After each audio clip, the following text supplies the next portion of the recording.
नमस्कार, capital TV का खास शो यूपी का दंगल देख रहे हैं आप। मैं हूं आपके साथ पूजा। आज यूपी के दंगल में बात करेंगे 3 बड़ी खबरों की। पहली, यूपी फतह को लेकर बीजेपी का सुपर प्लान, 100 दिन 100 प्रोग्राम का पूरा एजेंडा। तो वहीं दूसरी खबर, सपा के विजय रथ की चुनावी दौड़ की स्पीड की। तो वहीं तीसरी बड़ी खबर, लखीमपुर हिंसा पर मचे बवाल, धर्म की राजनीति की।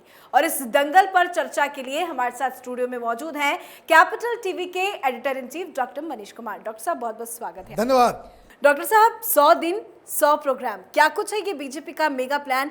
क्या इस मेगा प्लान के सहारे बीजेपी जीत को फतह कर लेगी? देखिए, ये सारी जो कवायद अभी चल रही है, ये 2-3 चीज़ों को लेकर के है। भारतीय जनता पार्टी सरकार में थी और पिछले 1 साल से ही अपने संगठन में बदलाव, संगठन के स्ट्रक्चर की सुदृढ़ता को बाकायदा मजबूत करना। तीसरा, हर गांव में लोगों को खड़ा करना, ये काम ये लोग कर चुके हैं। ये चुनाव के प्रिपरेशन का सबसे अहम पहलू है कि आपका संगठन ज़मीन पे कितनी गहराई तक उतरा हुआ है और अब कहाँ कहाँ मौजूद है। जो मीटिंग हुई, उसमें जो बातचीत हुई, उस पर यही चर्चा हो रही है कि ये जो आपने पूरा जो संगठनात्मक संरचना आपने तैयार किया, उसके सामने आप क्या 100 दिन के अंदर 100 प्रोग्राम कर सकते हैं? ये जो है लिटमस टेस्ट है। एक संगठन पे आधारित पार्टी जिस हिसाब से काम करती है, उसका ये क्लासिकल एग्जाम्पल है। भारतीय जनता पार्टी धीरे धीरे जिस तरीके से यूएसएसआर में कम्युनिस्ट पार्टी ऑपरेट करती थी, जिस तरह से चीन में कम्युनिस्ट पार्टी ऑपरेट करती है, और जिस हिसाब से पहले कभी हिंदुस्तान में पश्चिम बंगाल में कम्युनिस्ट पार्टी का नेटवर्क हुआ करता था, भारतीय जनता पार्टी ने उस तरह का नेटवर्क यूपी में खड़ा करने का इन्होंने प्रयास किया है। खड़ा हुआ है, नहीं हुआ है, चुनाव से पहले ये जो 100 दिन 100 प्रोग्राम, ये वो लिटमस टेस्ट है कि आपकी जो संगठनात्मक संरचना और उसकी जो शक्ति है वो क्या है, उसका असेसमेंट किस तरीके से है, कहाँ कहाँ लोग हैं, और उसमें इन लोगों ने क्या किया। हर गांव में इन्होंने बीजेपी का कार्यालय खोल दिया। पन्ना प्रमुख का एक सिस्टम पहले से अमित शाह का ये देन है कि हर पन्ना प्रमुख वो होता है कि आप जब चुनाव में वोट देने जाते हैं तो हर पेज पे कुछ वोटर्स के नाम होते हैं, तो हर पेज के ऊपर एक एक शख्स को नियुक्त किया जाता है भारतीय जनता पार्टी के द्वारा एज पन्ना प्रमुख, जिसका काम ही होता है कि उस पन्ने के ऊपर जितने वोटर्स हैं उससे ताल्लुकात रखना, उससे बातचीत करना, उसको कन्विंस करना, और जो अपने लोग हैं वो इस बात को इंश्योर करता है कि वो उस दिन घर से बाहर निकल करके वोटिंग के लिए आए। अब ये सारे जो संगठनात्मक जो संरचना और ये सारी चीज़ों को तैयार करने की जो कोशिश जो पहले से हो रही थी वो हो चुका। अब मुद्दों और संगठन की शक्ति की टेस्टिंग की बारी है। इसलिए ये जो 100 दिन 100 प्रोग्राम की जो परिकल्पना की गई है, जो एजेंडा लाया गया है, ये भारतीय जनता पार्टी को चुनाव में अचानक से एक अजब किस्म की ऊर्जा देने वाला है, क्योंकि आप इसमें रोड शो भी कर रहे हो, आप हर जगह हर जाति का जो है वो सम्मेलन भी कर रहे हो, ब्राह्मणों को लुभाने के लिए भी सम्मेलन कर रहे हो, और आप वैश्य को भी, ओबीसीज को भी लुभाने के लिए एक पूरा का पूरा इसको कह सकते हैं कि संगठन को इसको रिचार्ज करने का A to Z प्लान है, जिसमें हर जाति के लोग, हर वर्ग के लोग इसमें अपने आप को भारतीय जनता पार्टी से जुड़ा हुआ महसूस करें। लेकिन पर्पस इसका सिर्फ यही नहीं है। पर्पस इसका ये है कि अब तक जो संगठन के जरिए आप हासिल करना चाह रहे थे, उसका ये लिटमस टेस्ट है। आपको मालूम चल जाएगा कि आपने कितना मजबूत और कितना वाइब्रेंट संगठन जमीन स्तर पे आपने खड़ा कर लिया है, और उसमें अगर कुछ जब 100 दिन बीत जाएंगे, उसमें कहाँ कहाँ त्रुटि है, कहाँ कहाँ क्या प्रॉब्लम है। दरअसल ये बहुत सारी चीज़ों को एक साथ 100 दिनों के अंदर में वो हो जाएगा। एक फीडबैक भी आपको मिल जाएगा, पल्स भी आप जान जाएंगे, जनता का मूड भी आपको मालूम चल जाएगा, अपोजिशन कितनी दूर है। तो ये एक चुनाव से पहले भारतीय जनता पार्टी का, इसको कह सकते हैं, जब 26 जनवरी को परेड होता है तो उसके 2 दिन पहले वो फुल ड्रेस रिहर्सल, तो ये फुल ड्रेस रिहर्सल है चुनाव से पहले के कार्यक्रम। बिल्कुल, बीजेपी वैसे भी चुनाव से पहले अपनी तैयारियों के लिए जानी जाती है। काफ़ी महीने पहले से ही वैसे बीजेपी एक्शन मोड में है, और खास बात ये भी है कि इस पूरे प्रोग्राम्स में बड़े बड़े चेहरों का नाम भी शामिल आ रहा है सर। तो क्या इसका फायदा मिलेगा? बिल्कुल फायदा मिलेगा।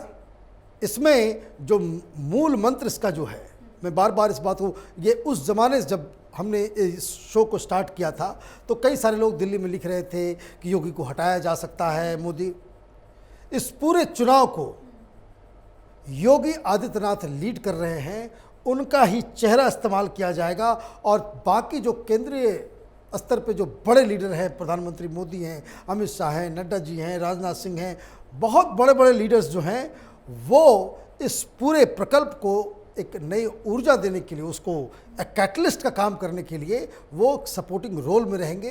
यही भारतीय जनता पार्टी की स्ट्रेटजी। चलिए, यूपी के दंगल में दूसरी बड़ी खबर पे भी जरा नजर डाल लेते हैं। अखिलेश यादव साइकिल छोड़कर विजय रथ पे सवार हो चुके हैं, घूम रहे हैं यहाँ से वहाँ। फायदा मिलेगा उनको? बिल्कुल उनको घूमना चाहिए। और मैं आपको बताऊं कि पिछले 2 सप्ताह के अंदर जो ग्राउंड की जो तस्वीर नज़र आ रही है, इसमें साफ साफ संकेत मिल रहा है कि 1 महीना पहले जहां समाजवादी पार्टी बिल्कुल इस रेस से बाहर नजर आ रही थी, ऐसा लग रहा था कि समाजवादी पार्टी कहीं कंटेस्ट में ही नहीं है, तो अखिलेश यादव ने ज़रूर इसके ऊपर चिंतन किया। पिछले 2 महीने से इसी कार्यक्रम में हम लोग इस बात को कह रहे हैं कि अब तक उनका विजय रथ या रथ यात्रा निकला क्यों नहीं है बार बार। क्योंकि पिछली बार जब वो मुख्यमंत्री बने थे तो चेहरा तो उस पूरे कैंपेन का मुलायम सिंह यादव थे, लेकिन इन्होंने पूरे साल भर इन्होंने पूरे प्रांत की जो है उन्होंने वो रथ यात्रा की थी, और जिससे पूरा ऑर्गेनाइजेशन गल्वनाइज हो गया था। रथ यात्रा से फ़ायदा क्या होता है कि जहाँ जहाँ आपका रथ जाएगा वहाँ वहाँ आपके जो है लोग वहाँ पे नज़र आएंगे।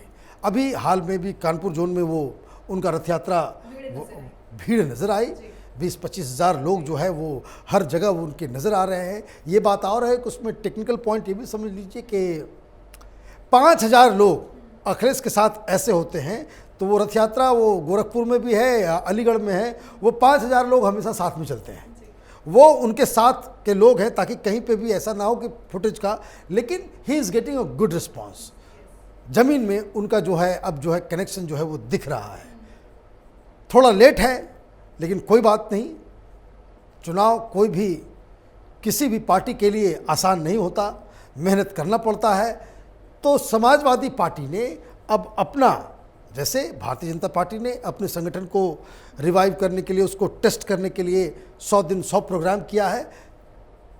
अखिलेश यादव का प्लान ये है कि जहाँ जहाँ जिस रास्ते से वो रथ यात्रा को लेकर के जाएंगे, तो वहाँ के कार्यकर्ताओं, वहाँ के संगठन, वहाँ सबको एक ऊर्जा देंगे। लेकिन ये मुझे लगता है कि स्ट्रेटजी पूरी तरीके से सफिशिएंट नहीं है। सफल असफल वो तो चुनाव के रिजल्ट के बाद मालूम आएगा, लेकिन ये सफिशिएंट नहीं है। You are fighting against a well oiled electoral machinery of Bharatiya Janata party, जो ग्राउंड तक जो है आदमी जिसने खड़ा कर दिया है। और उसमें अगर आप सिर्फ रोड शो या रथ यात्रा से ही आप काउंटर करना चाहेंगे, आई थिंक वो थोड़ा सफिशिएंट नहीं है। लेकिन फिर भी इतना ज़रूर कहना पड़ेगा कि पिछले 2 सप्ताह से अखिलेश यादव ग्राउंड में अपनी मौजूदगी वो दर्ज करा रहे हैं। कहाँ तक वो चैलेंज देने में कामयाब होंगे, ये इस रथ यात्रा के कंप्लीट होने के बाद ही पता चलेगा। लेकिन सर, सवाल तो एक ये भी खड़ा होता है कि विजय रथ यात्रा में वो एक सवारी की तरह बैठे रहेंगे या ड्राइवर का भी कमान संभालेंगे? देखिए, वो तो अभी समाजवादी पार्टी के वो ड्राइवर भी वही हैं, गार्ड भी वही हैं, सवारी भी वही हैं। ये जितनी भी पारिवारिक पार्टियां होती हैं उसमें बाहरी लोग अलाउड नहीं होते। जैसे इतना बड़ा क्राइसिस आ गया कांग्रेस पार्टी में, लेकिन कांग्रेस पार्टी गांधी परिवार के अंदर ही घुमड़ घुमड़ करते रहेगी। उसका भविष्य, उसका पैसेंजर, उसका गार्ड, उसका ड्राइवर, उसका इंजन, वो सब प्रियंका वाड्रा, राहुल गांधी और सोनिया गांधी।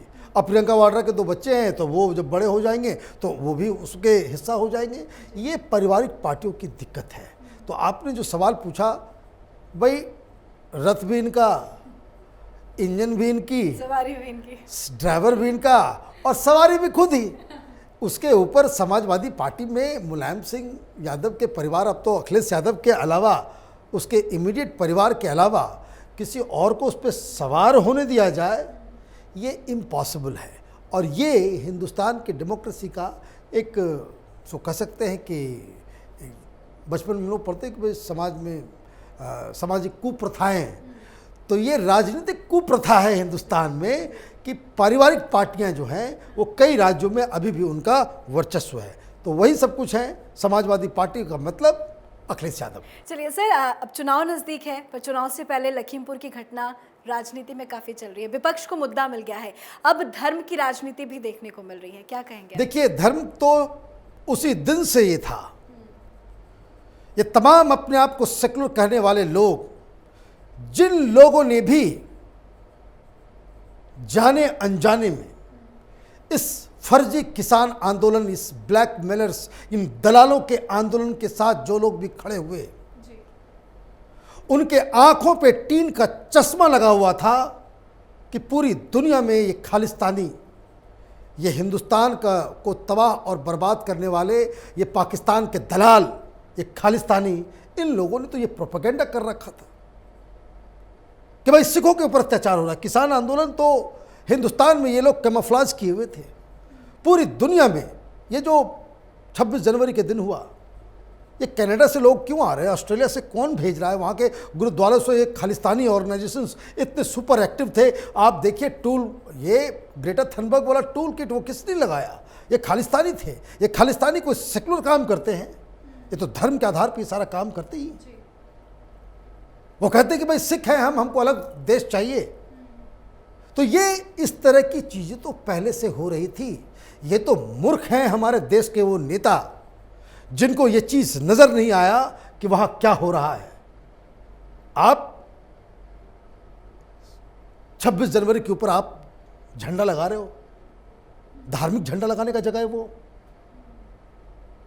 अब आप जस्ट इमेजिन कि उस जगह पे लाल किले के प्राचीर के ऊपर किसी मुस्लिम भीड़ ने वहां पे हरे रंग का झंडा लगा दिया होता, इस देश में कोई दंगा रोक पाता? कोई रोक पाता? किसी की ताकत नहीं होती कि इस देश में दंगा होने से रोक दिया जाता। और ये कमजोर नेताओं ने इसे कैमोफ्लेज कर दिया। लोग कहते हैं कि भाई आप किसानों के खिलाफ बहुत बोलते हैं। अरे किसान है, ये तो देशद्रोही है, ये तो शुरू से इनका एजेंडा ये रहा। और ये चुन चुन के उन्होंने लखीमपुर खीरी, भाई वहां ऐसी क्या बात थी कि आप वहां पे भारतीय जनता पार्टी के डिप्टी चीफ मिनिस्टर वहां पहुंचने वाले हैं और वहां पे तुमने आतंकवादियों का टी शर्ट बंटवा दिया। ये भिंडर वाले ये कौन है, उसका टी शर्ट पहन करके आप विरोध करोगे? ये तो हिंदुस्तान की वो सरकार है कि जो इस मसले में बिल्कुल ही ढुल मुल लुच पुच रवैया अपनाए हुए। और यकीन मानिए, मुझे बोलने में जरा सा भी हिचकिचाहट नहीं है। कांग्रेस पार्टी की सरकार होती ने गोली से मार कर उड़ा दी होती। आप इस देश में किसान के नाम पे आप भिंडर वाले की का टी शर्ट पहन करके वहां पर तमाशा करेंगे? कल अब ये समझिए, मैं बार बार इस बात को कहता हूं कि आप पैरेलल भी इसके काउंटर लॉजिक को समझिए। शाहीन बाग में ओसामा बिन लादेन का टी शर्ट पहन करके लोग बैठे हुए होते, क्या होता देश में? और कैसे ये बेशरम लोग हैं जो इन लोगों के साथ खड़े नजर आ रहे हैं। ये प्रियंका वाड्रा, राहुल गांधी ये तमाशा कर रहे हैं।